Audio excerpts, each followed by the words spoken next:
Muy buenas tardes, mis amados discípulos de nuestro Señor Jesucristo. Soy Manu Pereiro, ministro de la Iglesia del primer siglo, por la voluntad de Dios, y aprovecho esta oportunidad para enviarles mis bendiciones, la gracia y la paz de nuestro Padre Celestial, en el maravilloso nombre de nuestro Señor Jesucristo. Antes de comenzar esta enseñanza, voy a operar las manifestaciones que Dios nos ha dejado para que las usemos. En este caso voy a hablar en lenguas y luego interpretaré lenguas. Aribo chere aleitania nascandigo ecoicari, fantantani candato con nesinge caicali, epeateti eshetu itoirecai. Y mi gozo se acrecienta al verlos escudriñar mi palabra, dedicándose con ahínco a vivir mi palabra. Manténganse firmes así, porque obtendrán grandes promesas, beneficios y recompensas. Amado Padre, gracias Dios por tu palabra, gracias por tu consolación y exhortación a mantenernos firmes en tu palabra y saber que te llena de gozo el vernos estudiar tu palabra y vivir de acuerdo a tu palabra. Así que, Padre amado, gracias por tu mensaje de exhortación y consolación por medio de las manifestaciones de tu Espíritu. Dicho todo esto, comenzamos la enseñanza de hoy, que está basado en un pequeño estudio de Apocalipsis 4. Yo le he llamado el trono celestial, la majestad de Dios revelada. El capítulo 4 de Apocalipsis marca una transición majestuosa. Después de los mensajes a las 7 iglesias, Juan es invitado a entrar en la dimensión celestial para contemplar el trono de Dios. Aquí comienza la revelación de las cosas que serán después, y el tema central no es el juicio, sino la adoración al Dios soberano. Antes de los sellos, trompetas y copas, Dios establece un principio: Él reina. Todo lo demás sucede bajo su trono. Acompáñenme, por favor, al libro de Apocalipsis. En el capítulo 4, leemos el versículo 1. Después de esto miré, y aquí una puerta. La palabra griega para puerta es tira, abierta en el cielo. Y la primera voz que oí, como de trompeta, hablando conmigo, dijo: sube. La palabra griega es anaba. Acá, y yo te mostraré las cosas que sucederán después de estas. La invitación divina es sube acá. La palabra griega tira significa puerta, representa acceso y revelación. El uso previo de esta palabra lo encontramos en el libro de Juan. En el capítulo 10, el versículo 9 dice: yo soy la puerta, tira, el que por mí entrare será salvo, y entrará y saldrá y hallará pastos. La palabra griega anaba significa subir, ascender, denota una llamada celestial, no geográfica. El uso previo de esta palabra está en el libro de Éxodo. En el capítulo 19, en el versículo 24 dice: y Jehová le dijo: ve, desciende y subirás tú, ahí está la palabra anaba, Aarón contigo, mas los sacerdotes y el pueblo no traspasen el límite para subir a Jehová, no sea que haga en ellos estrago. Dios llama a Moisés: sube al monte. Aquí Juan es llamado a una dimensión espiritual. La figura literaria usada es la metáfora. Cristo mismo es la entrada a la presencia divina. Otra figura literaria es la metáfora de ascensión espiritual.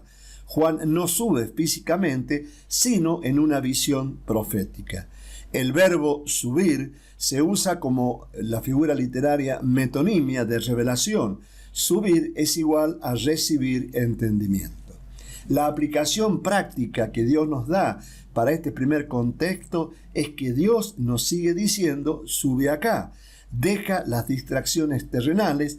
El entendimiento de las cosas espirituales requiere elevar el corazón por encima de la carne. Maravilloso este primer estudio o análisis de este primer registro bíblico de Apocalipsis 4. Acompáñenme, por favor, ahora al versículo 2. Y al instante yo estaba en el Espíritu, y he aquí un trono. La palabra griega es tronos, establecido en el cielo, y en el trono uno sentado, catemenos, y el aspecto del que estaba sentado era semejante a piedra de jaspe y de cornalina, y había alrededor del trono un arco iris. La palabra griega es iris, semejante en aspecto a la esmeralda. Bueno, vamos a hacer un pequeño análisis de las palabras griegas usadas en este contexto. El trono significa el asiento real, símbolo de autoridad, soberanía, juicio y dominio. Veamos el uso previo de esta palabra. Acompáñenme, por favor, al libro de Mateos. En el capítulo 5 leemos el versículo 34. Pero yo os digo, dice nuestro Señor, no juréis en ninguna manera, ni por el cielo, porque es el trono de Dios. La palabra griega katemenos significa sentado, del verbo katemai, expresa reposo absoluto y gobierno seguro. No hay tensión en Dios, su trono no tiembla. Las figuras literarias usadas en este contexto es, por ejemplo, el símil visual. El aspecto del que estaba sentado era semejante, ahí está la figura, a piedra de jaspe y de cornalina. El jaspe significa transparente, pureza, y la cornalina, roja, justicia, representan la santidad y la ira justa de Dios. La otra figura literaria usada es la antítesis simbólica. Pureza versus fuego, gracia y juicio se combinan. La aplicación práctica para nosotros de este contexto: el trono de Dios no se vota ni se comparte. Él reina con poder y con justicia. En un mundo cambiante, su autoridad permanece firme. En el capítulo 4, versículo 3, pero en la parte B, dice: y alrededor del trono había un arco iris semejante en aspecto a la esmeralda. Bueno, como ya les dije, la palabra griega para arco iris es iris. En el uso bíblico es símbolo del pacto eterno. Fíjense, por favor, en Génesis, en el capítulo 9, el versículo 13 dice: mi arco he puesto en las nubes, el cual será por señal del pacto entre mí y la tierra.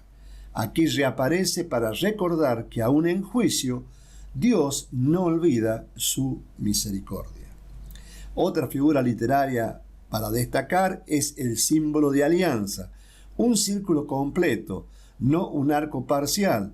Representa eternidad y fidelidad. La metáfora cromática, el color verde, esmeralda, simboliza vida y esperanza. La aplicación para este contexto es: cada juicio de Dios está rodeado por su misericordia. No temas al trono.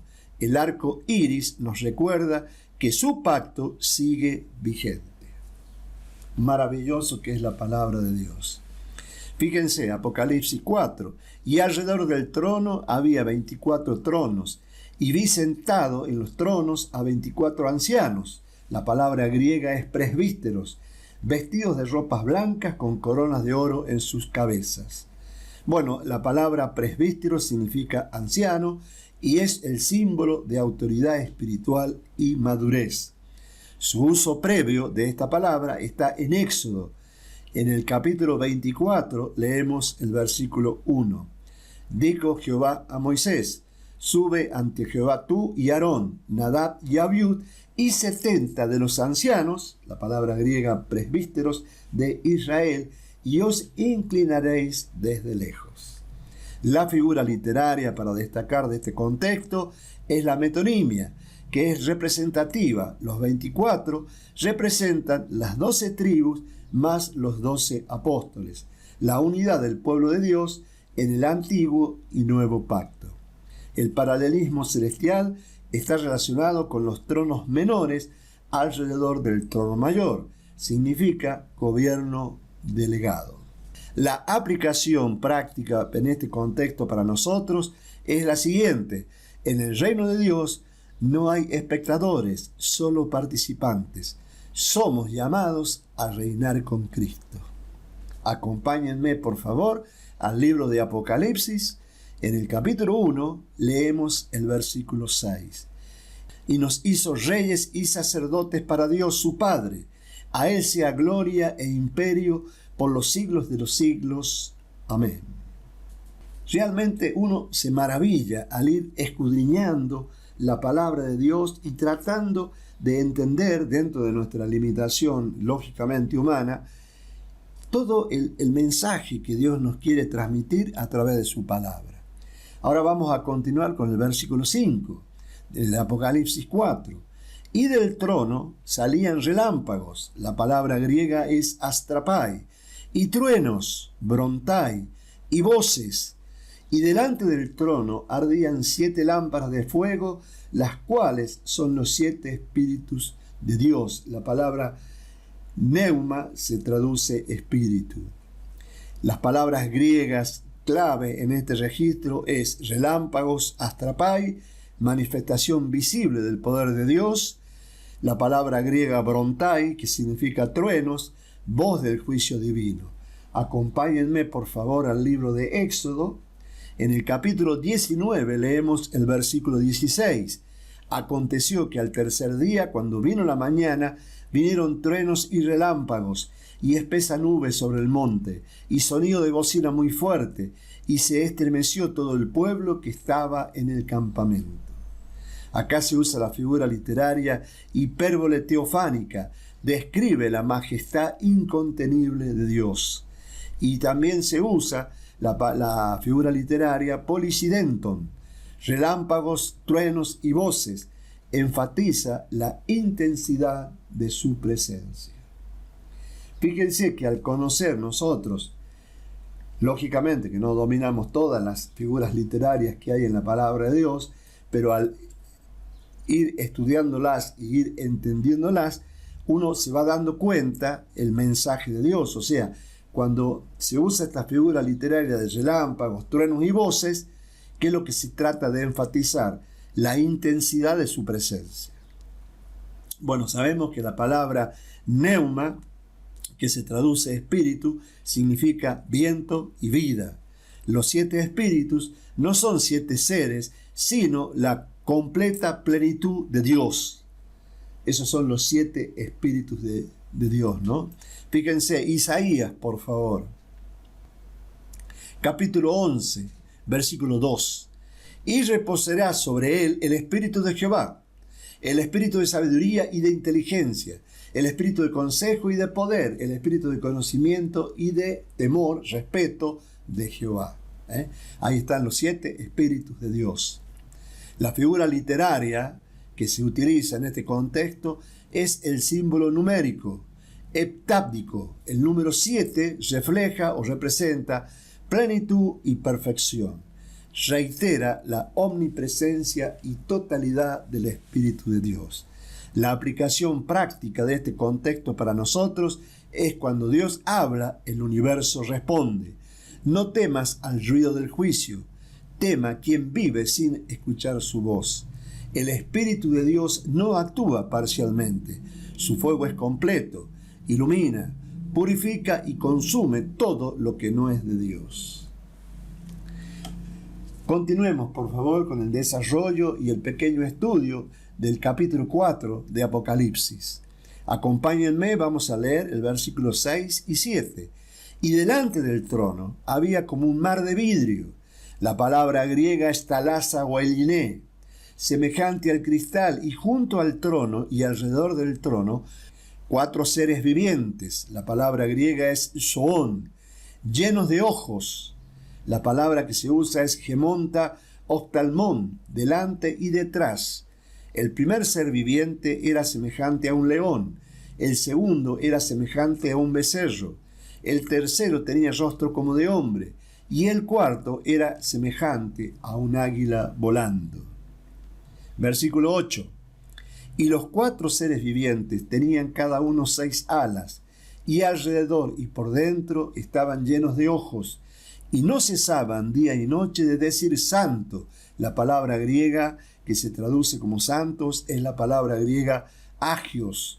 Santo, santo es el Señor Dios Todopoderoso, el que era, el que es y el que ha de venir.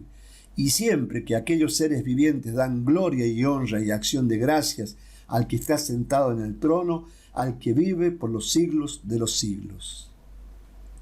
Las palabras griegas fundamentales para desarrollar el estudio de este contexto es seres vivientes. La palabra griega es zoon. La definición literalmente quiere decir ser que tiene vida. La palabra griega sao significa vivir.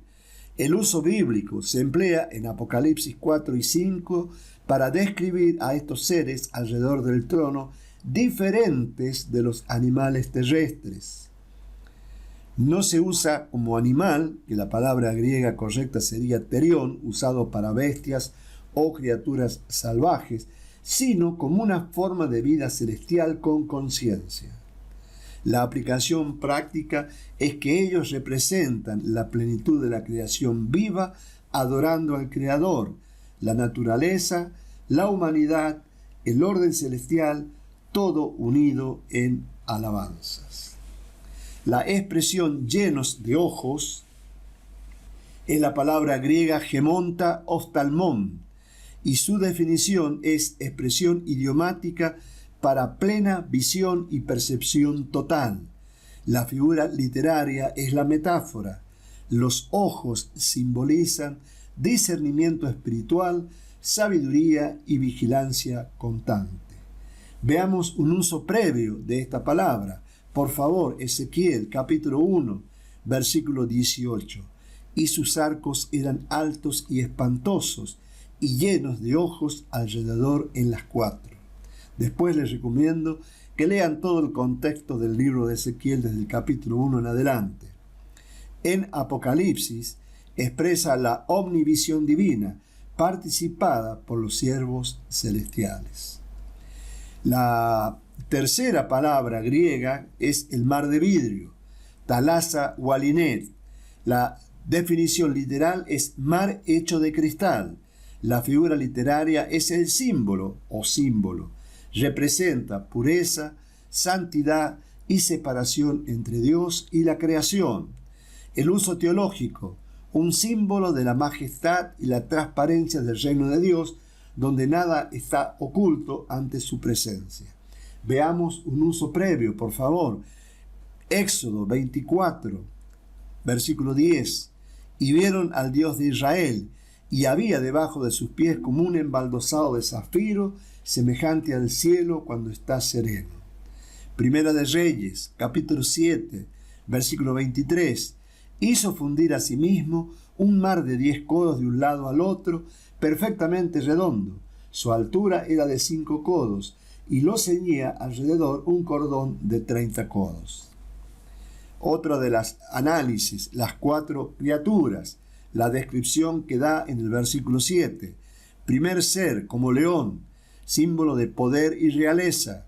Segundo, como becerro, fuerza y servicio. Tercero, como rostro de hombre, razón e inteligencia. Y cuarto, águila volando, visión y elevación espiritual. Las figuras literarias que se destacan en este contexto es la símil, como león, como becerro, como hombre, como águila. La palabra como es el símil o figura literaria que así se denomina, ¿no? Las comparaciones que enfatizan cualidades morales y espirituales. El paralelismo simbólico es la otra figura literaria usada en este contexto. Cada ser representa un aspecto de la creación y del ministerio de Cristo.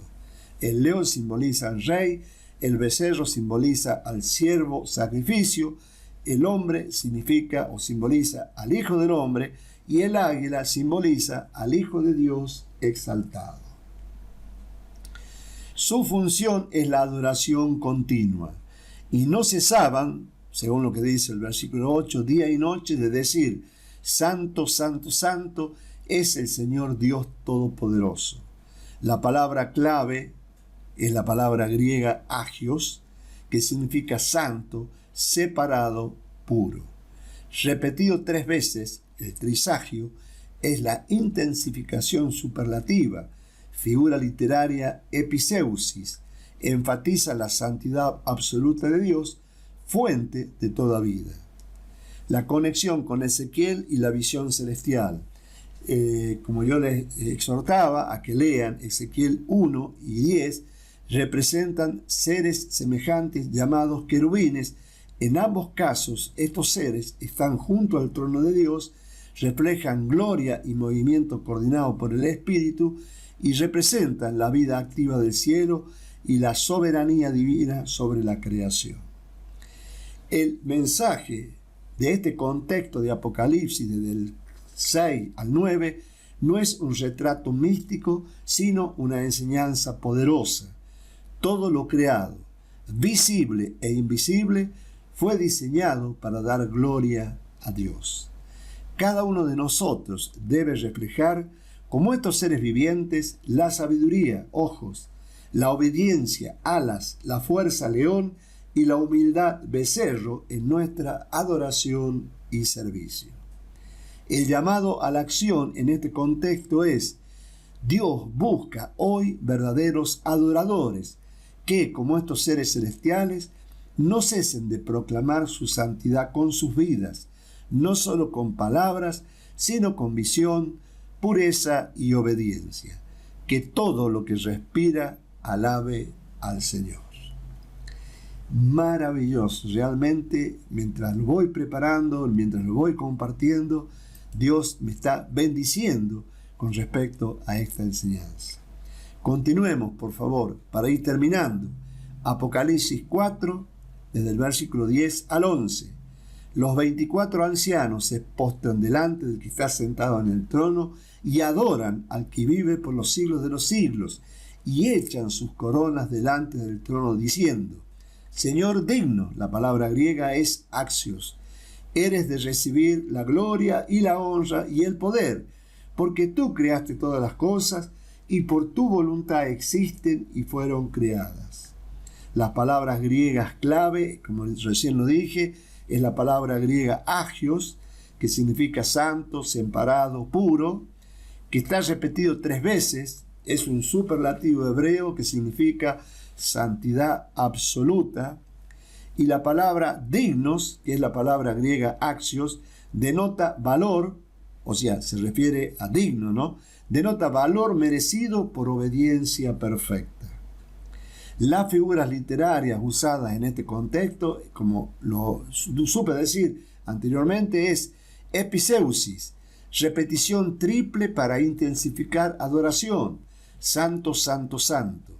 Antítesis es la otra figura literaria. Lo creado adora al creador, humildad celestial. El clima es porque tú lo creaste todas las cosas. La aplicación práctica de este último contexto es la adoración, no es un evento, es un estado. Vivir para Dios es reconocer cada día su dignidad y su soberanía. Para ir terminando, chicos, esta pequeña enseñanza y este pequeño estudio de Apocalipsis 4. El capítulo 4 del Apocalipsis no muestra terror, sino trono, no caos, sino control. Cada detalle, el arco iris, los truenos, las coronas, el mar de vidrio, proclama que Dios reina y es digno de toda adoración. Acompáñenme, por favor, a Romanos. En el capítulo 11 leemos el versículo 36.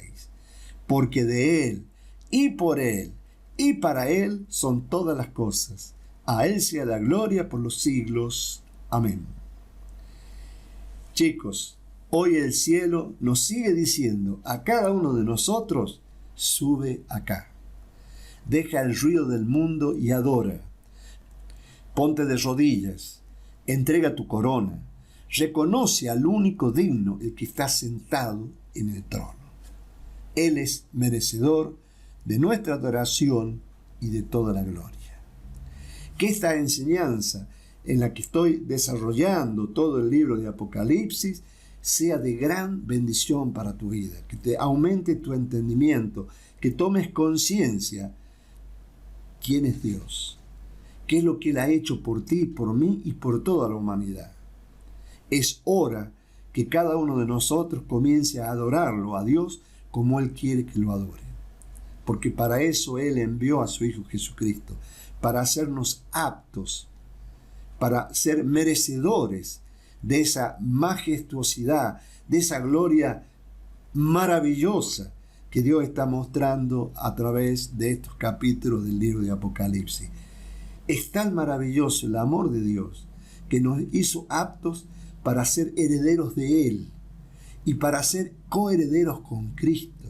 La palabra coheredero significa compartir plenamente la herencia de Cristo. ¿Quién se merece compartir la herencia de Cristo? Ninguno de nosotros. ¿Quién se merece ser heredero de Dios? Ninguno de nosotros. Solo por el amor de Dios, por esa misericordia, por esa obra redentora de Jesucristo, cada uno de nosotros que hemos confesado con nuestra boca que Jesús es el Señor y hemos creído en nuestro corazón que Dios nos levantó de los muertos, Dios nos adoptó como hijos suyos, nos hizo aptos y vamos a disfrutar de la herencia en los cielos que Él tiene disponible para nosotros. Gracias por acompañarme, que Dios te bendiga y nos vemos el próximo viernes. Chao, chao.